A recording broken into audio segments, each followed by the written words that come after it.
Yo, what is going on, guys? Welcome back to another video. So because of the Christmas break, we have no NHL games for a couple of days, and I thought it'd be a fun idea based on that to kind of give an NHL playoff prediction if the season ended today. I did this last year in like mid-January, then immediately after the trade deadline, and then obviously right before the playoffs when the season actually did end, but we are going to be doing it today because, again, nothing to really talk about in the NHL world. Rosters are frozen for the next 3 days, so we're going to go through it right now. I did it based on points percentage. This is what the matchups would be. We got some really intriguing ones, again, based on points percentage. Some teams like Colorado's in a divisional spot right now just because they've played so many games, but instead they're the last wild card based on points percentage. So we're going to go through this right now. This is based on if the playoffs started tomorrow, who I would pick based on what has happened thus far. And in these hypothetical scenarios, I'm assuming that everybody's healthy. So Drew Doughty back on the LA Kings. Alexander Ovechkin, although he's coming back very soon,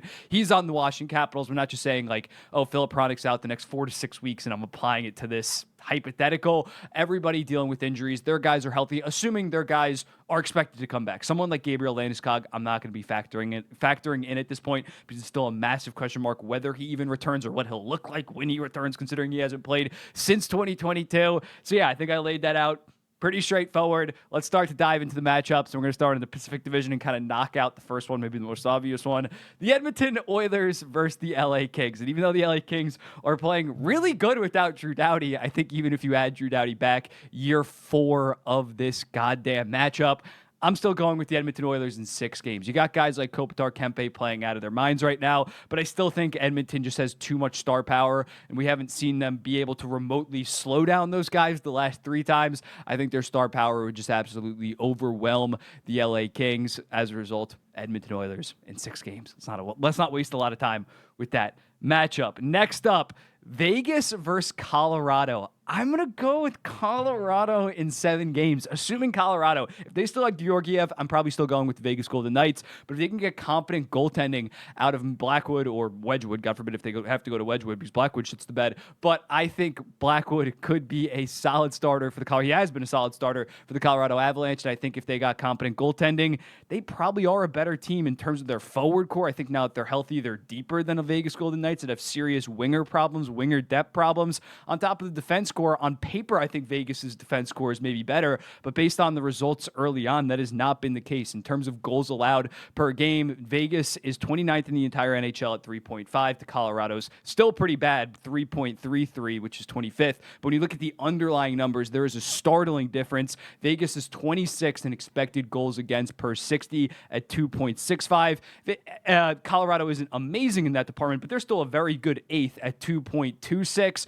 So again, I like the forward core more definitely for Colorado if the goaltending is equal. And honestly, with the way that Adin Hill has kind of been trending, you might even pick Blackwood to be the better guy in that series. I'd go with the Colorado Avalanche in 7 games, but it would definitely be a very good series. Dallas versus Minnesota. I am going to go with Minnesota in 6 games. Dallas definitely has a higher ceiling. The problem is their star players are not playing remotely like stars. And in the case of Jason Robertson, it's been a downward trajectory the last 2 years. So when looking at it, Rupe Hintz, Robertson, and Heiskanen, if they turn it around, I'd probably pick Dallas to go decently far in the playoffs, but with the way that they're playing right now, it is simply unacceptable. On the Minnesota side of things, they got that big 3 defensemen that have really carried them this season. I like their defense core a lot versus Dallas. Their right side of the defense is a massive hole when looking at guys like Nils Lundqvist, Matt Dumba, Ilya Lyubushkin. So as a result, I would go with Minnesota in 6 games. They're just playing far better than a Dallas team that has kind of been pretty disappointing to start this season. The last matchup in the Western Conference, the Winnipeg Jets versus the Vancouver Canucks. I'm going to go with Vancouver in 7 games. Thatcher Demko's regular stats have not really been that bad since his return with an 889. His underlying numbers have actually been solid, but I think Vancouver, if they were fully healthy, first off, the fact that they're on pace for 99 points with all the injuries that they have dealt with, they have a very, very deep forward core, in my opinion, deeper than the Winnipeg Jets. On top of that defense core, I don't think it's much better than the Winnipeg Jets, but I'm definitely taking the Vancouver Canucks top 2 clears the Winnipeg Jets top two of Josh Morrissey and Neil Pionk, which is still very good, but I'm easily taking Quinn Hughes and Quinn Hughes and Philip Hronik. So as a result, I think that Vancouver just has too many high-end offensive players when looking at Pettersson and Miller. If they've been getting on the same page the last couple of days, I think the drama is overblown. Guys like Brock Besser, Connor Garland is really breaking out this season. Jake DeBrusk have stepped up in a big way. For the Winnipeg Jets, outside of that first line in Nikolai Ehlers, I can't really trust the rest of their forward core. And last year they got exposed in the playoffs defensively. So give me the Vancouver Canucks in that series. We're moving over to the Eastern Conference, and we are going to be starting with the Washington Capitals versus the Ottawa Senators. And as the biggest Senators glazer of all time in this series, I am going to be going with the Washington Capitals. I think they're just the far deeper team, just the overall more balanced team. Ottawa could give them a run for their money. I think this would probably go 6 games, but at the end of the day, Washington just has far more experience when it comes to playoff success. And again, just no identifiable weaknesses compared to Ottawa. I'm still fully not sold on that defense core. The bottom 6 is a little bit shaky. As a result, I would go with the Washington Capitals in 6. Devils versus Carolina. I would go with the New Jersey Devils in 6 games. These teams obviously met back in the 2023 playoffs on the New Jersey Devils' first time making the playoffs. Things did not go in the New Jersey Devils' favor, but I think things have drastically changed since that matchup in terms of New Jersey, especially beefing up their defense core to being one of the best defense cores in the entire NHL, potentially able to match Carolina's. And I just think the offensive firepower for Carolina outside of their big 4 of Svechnikov, Aho, Jarvis, and Necas, I don't really like most of their team relative to that, like compared to like other contenders, and they don't have a true second line center. You compare that to New Jersey, who's just deep throughout, and I probably would take Markstrom over Kochetkov and Anderson, even though Anderson gets hurt all the time. He might not even be available given his injury history. So I would go with the New Jersey Devils in 6 games in that series. Moving on, Toronto Maple Leafs versus the Tampa Bay Lightning. I think this would be a great series, but I'm going to go with the Tampa Bay Lightning in 7 games. You look at it, Tampa seems to, although maybe not the last 2 years, have risen to the occasion come playoff time. Their guys show up most of the time versus Toronto does tend to choke a decent amount. Tampa's just moves that they made this offseason were so impressive to me in terms of just revitalizing the core by getting guys like Gensel and McDonough. Gensel, amazing playoff performer. McDonough, arguably like the most underrated piece to those back-to-back Stanley Cup winning teams. Although Stolarz and Woll are playing better right now than an Andrei Vasilevsky, I would still trust the Vasilevsky more come playoff time. The top 6s, I would slightly lean Tampa Bay. Both of them have deficiencies in the bottom 6, so I do take Tampa Bay's forward core overall more than Toronto. I think Toronto definitely needs to go out. If they go all in on like some type of third line center or just some type of big time winger, I think they're definitely going to be a contender. Toronto is borderline contender in my opinion. I just think Tampa Bay would have their number in terms of beating them in the playoff series. Boston versus Florida. This might be the first what the hell are you talking about? I'm going with Boston in 7 games. I didn't want to be an NPC with these predictions. I wanted to be a little bit bold. I think I had this in my preseason predictions, Boston beating Florida, and looked pretty shaky early on, but Boston looks like a damn completely different team since Joe Sacco has taken over. They've been 11-4-1. They have been far more stout defensively and also just better offensively. And I know people might scream, Swayman is playing absolutely horrible. How could he beat the Florida Panthers? I would say yes, he has been bad. But also Bobrovsky's kind of been ass this season with an .895 as well as -5 goals saved above expected. So I personally would bet on Swayman bouncing back. Or Swayman's kind of just being fluky compared to a 36-year-old that has been overworked so much the last 2 seasons, kind of just falling off finally. So I think that the advantage in net isn't some massive advantage for Florida. I think by the end of the season, it might honestly be an advantage for Boston. The Florida defense core still is a little bit shaky for me, not really defensively, but more so the ability to move the puck versus Boston's, although maybe some of their guys have not stepped up in a big way like Charlie McAvoy. I still think it's a very balanced and physical unit that I think could match the physicality of the Florida Panthers. So as a result, screw it. I'm going with the Boston Bruins to win this series in 7 games. So now we got our second round matchups, and let's move on. We're starting off with Vancouver versus Minnesota, and I'm going to be going with Minnesota in 6 games here. I think Minnesota's defense core is definitely better than Vancouver's, although obviously they have the better defensemen in the series. You look at 2 through 4 in that series, I think you do go with Spurgeon, Brodin, and Faber, as well as Jake Middleton has really emerged. Not saying that he's better than Philip Hronik, but he has turned into a stud. Their top 4 is pretty unbelievable at this point. Maybe they can get David Jiricek to kind of be an NHL guy by the end of the season. But yeah, Minnesota, maybe doesn't have a deeper forward core than Vancouver, but I think they do have a decent amount of star power to potentially match that in Kirill Kaprizov, Matt Boldy, Marco Rossi is really broken out this season. Zuccarello is still clicking at like 70-point pace. And in net, Demko, I'm not sure how big considering the knee injuries, although I did just pick him to beat Connor Hellebuyck. But still, Philip Gustafsson has been very good this season, or I think he can play on the same level of a Thatcher Demko. So I'm going with Minnesota to win that one in 6 games. Next up, Edmonton versus Colorado. Rematch of the 2022 Western Conference Finals. We need just this series in some type of form or fashion because we thought after 2022, we're like, this is going to happen like every other year. These are the two best players in the entire NHL just going at it. I'm going to go with the Edmonton Oilers on this one, though. I think that they do have a slightly deeper forward core. Their top two, I'm taking over Colorado's top two in McKinnon and Rantanen, obviously.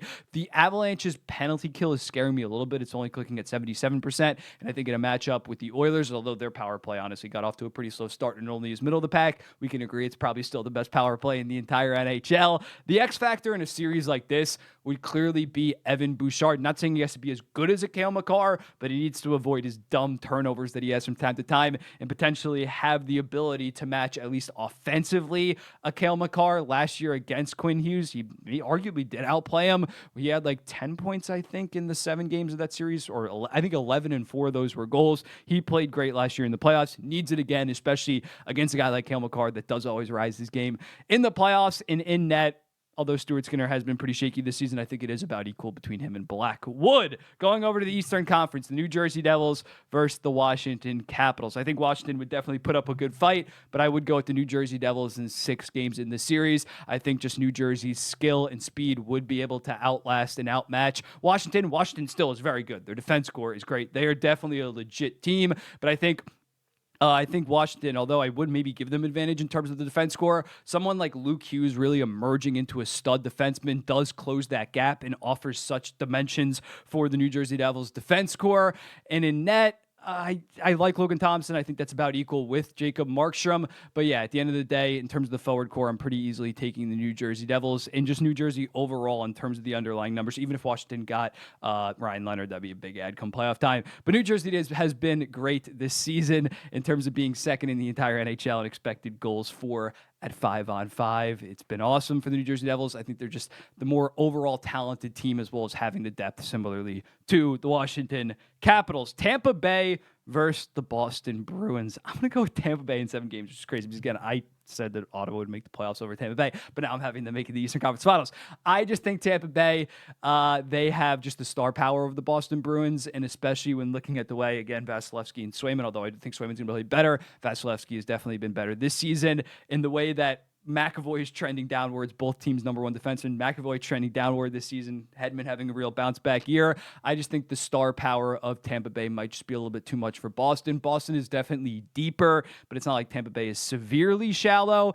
As a result, Tampa Bay in 7 games. Next up, the Western Conference Finals. Well, actually, let's go to the bracket. You guys probably know the bracket by now. Here's our conference finals. I would be surprised before the season if you told me that 2 months in, I'd have Tampa Bay and I'd Minnesota in the playoffs, but in the Western Conference Finals, Minnesota versus Edmonton. I'd go with Edmonton in 5 games here. The central side of that bracket, it is pretty weak considering Dallas struggling and Colorado, as of right now, is on the Pacific side of the bracket. So yeah, I think Edmonton would handle Minnesota pretty easily. I'm just not sure that the forward depth of Minnesota is nearly on the same level as an Edmonton Oilers. They have a decent top 6, but beyond that, it falls off a decent amount. And they do have Kirill Kaprizov, but after that, I think McDavid and Draisaitl would eat that team alive, even with the very good big 3 that I mentioned before of Minnesota's defense core. I'm probably taking Bouchard and Ekholm as the 2 best defensemen in that series. And yeah, Gustafsson is a slight edge over Stuart Skinner, but Gustafsson isn't some like proven playoff beast. As a result, going with Edmonton pretty easily. Next up, we got NJ versus Tampa Bay. Well, that was a nice little rhyme. I'm going with New Jersey in 6 games in this series. I think that they would be able to match the high-end skill and talent of the Tampa Bay Lightning while having the depth that Tampa Bay maybe lacks, looking at guys in the bottom 6 like Stefan Nazin, Paul Cotter that have been big ads for the New Jersey Devils. On top of the defense core, it's much deeper. Maybe you like Tampa Bay's top 2 defensemen in McDonough and Hedman over Hamilton and Hughes, but after that, it clearly leans in New Jersey's favor. Jacob Markstrom versus Andrei Vasilevsky. I would definitely bet on Vasilevsky playing better, but Markstrom has been pretty solid, and it's not like Vasilevsky has had a great playoff series since 2022. I would go with the New Jersey Devils to win this. I think it'd be a great series, but I think Jack Hughes would get over the hump and make a Stanley Cup final. So in our Cup final, we have the New Jersey Devils versus Edmonton Oilers. Kind of a basic pick right now, I'm not going to lie. I made some bold predictions with the rest of my bracket, but this final, I think a decent amount of people would have right now. But in the final, Edmonton versus New Jersey, I'm going with New Jersey. I had Edmonton as my preseason Cup team, but there has been some concerns with that team, especially the power play and penalty kill not being nearly as productive. Stuart Skinner hasn't maintained consistency. So as a result, I'd go with the New Jersey Devils. That defense score is playing so good right now. Over the last 7 games, they're allowing 16 shots per game. And I know playing the New York Rangers yesterday doesn't really count. They stink. But New Jersey has just found their groove right now where I think that they are a true contender. They would be my Stanley Cup winning team. So as a result, I have them winning the Stanley Cup right now. I had them in the Eastern Conference Finals before the season, I think losing to Boston. I had Edmonton beating Colorado, I think, in the second round. But now I got the New Jersey Devils currently as my Stanley Cup winning team. Compare that. I just think that Edmonton is a little bit too inconsistent on a nightly basis. New Jersey was inconsistent to start the year. Looks like they're really finding their groove. But yeah, let me know in the comments. What do you think about this bracket? I really wanted to pick Ottawa over Washington. That was a head over heart kind of pick that I ended up making. Let me know what else. I'm trying to think. Florida, people are going to want Florida to go deep. If you put a gun to my head, I don't want to get in trouble with YouTube, put a gun to my head, yeah, I probably would pick Florida to beat Boston, but I wanted to be a little bit different. I wanted to spice it up, but obviously they're going to be a heavy favorite to make it back to at least the Eastern Conference Finals, but I wanted to be bold with this. Let me know in the comments, what do you think? Obviously, the most basic pick would be Florida versus New Jersey or something like that, and then I don't even know in that Central Division. I guess Dallas maybe still to make it out, but Dallas is playing pretty goddamn shit right now. Let me know in the comments, what do you think? Who would you be picking to make it to the conference finals, make it to the Cup finals, and win the goddamn Stanley Cup? I'll be seeing you in the next one. Have a good, happy holiday.